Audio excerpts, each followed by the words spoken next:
नमस्कार दोस्तों, मेरा नाम डॉक्टर अभिषेक राज, BAT BA पटना भोपाल। आप देख रहे हैं हमारा चैनल डॉक्टर अभिषेक राज। आपको इस पे कई बीमारी के बारे में बताए हैं। आज एक ऐसी बीमारी के बारे में बताने जा रहे हैं जो आप लोग काफ़ी अभी बिहार में, ये पहले यहाँ नहीं था लेकिन अब बिहार में भी, लगभग इंडिया में भी लगभग काफ़ी तेज़ी से फैल रही है, जिसका नाम है HIV, human immuno deficiency virus. Human immuno deficiency virus क्या है, जिसका शॉर्ट में हम लोग जानते हैं HIV।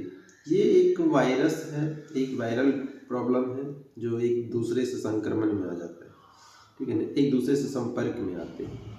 ये होता कैसे है और एक नॉर्मल इंसान को दूसरे इंसान में ट्रांसफ़र कैसे होता है, ये बताएंगे हम आपको इसमें। इसके लिए क्या करना चाहिए, क्या नहीं करना चाहिए, ये भी सारी बातें आपको बताएंगे हम। चलिए, HIV क्या है। पहले HIV यहाँ इंडिया में नहीं था, ये साउथ अफ्रीका के बंदरों में था, जो जानवरों से ट्रांसफ़र होकर इंसान में आया। और इंसान से क्या हो रहा है कि एक इंसान से दूसरे इंसान में ट्रांसफ़र हो रहा है। तो ये होता है कैसे ट्रांसफ़र, इसका मुख्य रूप से दो कारण है। मेन रूप पहला जो है वो ब्लड है। किसी के ब्लड के संपर्क में आने से आपको HIV हो सकता है। या दूसरा सेक्सुअल, या दूसरे किसी व्यक्ति के संपर्क में आते हैं, तो शारीरिक संपर्क में आते हैं, तब ये आपको HIV हो सकता है। और जब HIV जब ट्रांसफ़र होता है तो तुरंत एड्स नहीं बनता है। इस चीज़ को भी जान लेंगे। एड्स क्या है? एक्वायर्ड इम्यूनो डिफिशिएंसी वायरस, जो एक्वायर्ड करता है, ठीक है ना। तो अगर किसी व्यक्ति में एड्स है तो वो तुरंत दूसरे में जैसे ही ट्रांसफर होता है तो तुरंत वो एड्स नहीं आ जाता है। HIV पॉजिटिव हो सकता है, एड्स पॉजिटिव नहीं होता है। एड्स पॉजिटिव होने के लिए साल 2 साल का समय लग जाता है, साल 2 साल 4 साल 5 साल का समय लग जाता है।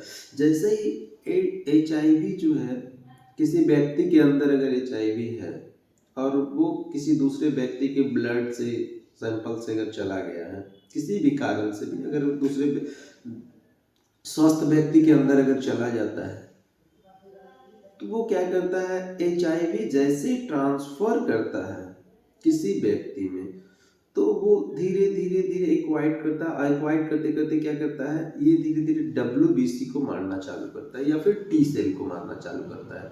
और T सेल पे जैसे ही अपना कब्जा जमा लेता है, ये ज़्यादा एरिया में फैल जाता है, तब इसका नाम बदल के एड्स में आ जाता है। एड्स भी एक शॉर्ट फॉर्म नाम है। एड्स का लॉन्ग नाम अगर जानना चाहेंगे तो एक्वायर्ड एमिनो डिफिशिएंसी वायरस, ठीक है ना।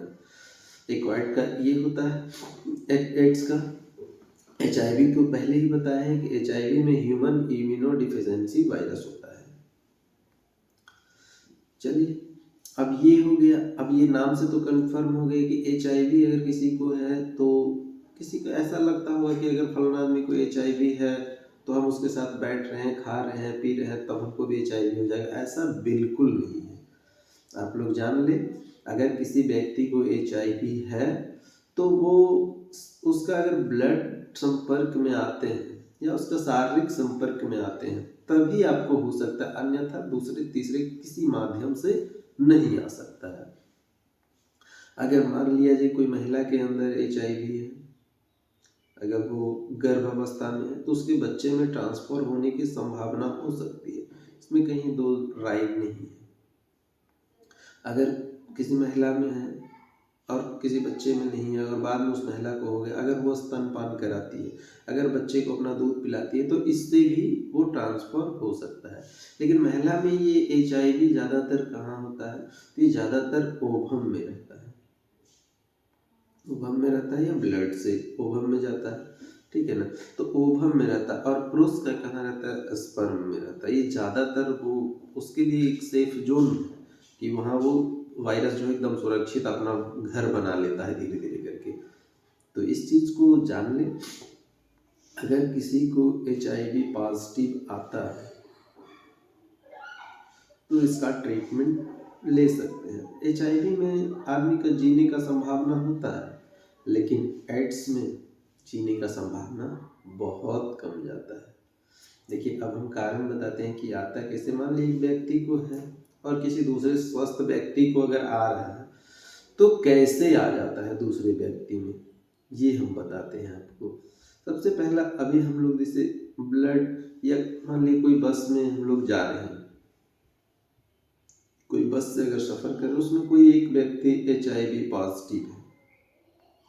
अगर कोई व्यक्ति एचआईवी पॉजिटिव है तो हम लोग क्या करते हैं उस चीज़ को, जैसे अब अचानक उस बस का जो है एक्सीडेंट होता है तो देखते हैं सब लोग का, किसी का माथा फूट गया, किसी का ये हो गया, वो हो गया, ब्लड सबका निकलता है। अब क्या है कि एक्सीडेंट में एचआईवी पॉजिटिव वाले का भी माथा फट गया। अगर एचआईवी पॉजिटिव वाले का माथा फट गया तो उसका भी ब्लड जो है दूसरे व्यक्ति में जाके टच कर गया। उसका टच करने के कारण जिसको जिसको वो टच करेगा ब्लड, उसको एचआईवी पॉजिटिव होने का संभावना रहता है। दूसरा शारीरिक संपर्क, जो बताए थे कि शारीरिक संबंध बनाने से भी होता है। अगर दूसरा शारीरिक संबंध बना लिए, लड़का को है तो स्पर्म से हो जाएगा, लड़की को है तो ओवम से हो जाएगा, लेकिन महिला पुरुष में ये चीज़ हो जाता है।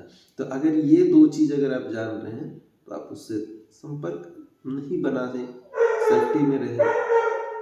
तीसरा कारण एक और बताते हैं, जब ब्लड, ये तो बताया कि जो बस एक्सीडेंट, ये तो लोअर केस है, ये कभी कभी ऐसा होता है कि रेयर केस में कभी ऐसा हो सकता है। लेकिन हाँ, हम लोग का क्या है, अभी हम लोग सैलून में जाते हैं, दाढ़ी बाल बनवाते हैं, तो हम लोग जो अस्तूरा लगवाते हैं, मान लो किसी का बनाया है वो दाढ़ी जिसका एचआईवी पॉजिटिव हो और उसका कहीं कट गया और वही ब्लेड से हमारा जो है वो बना दे अस्तूरा से, तो हम लोग भी एचआईवी पॉजिटिव हो जाते हैं। कारण बहुत सारा है, लेकिन अभी क्या है, गांव समाज में इसका लोग अगर बहिष्कार कर देते हैं, लोग अगर तुम्हें एचआईवी पॉजिटिव है तो लोग डरते भी हैं और बहिष्कार भी करते हैं। ऐसा नहीं है, अब उसको सबसे पहले आप टेस्ट करवाएं।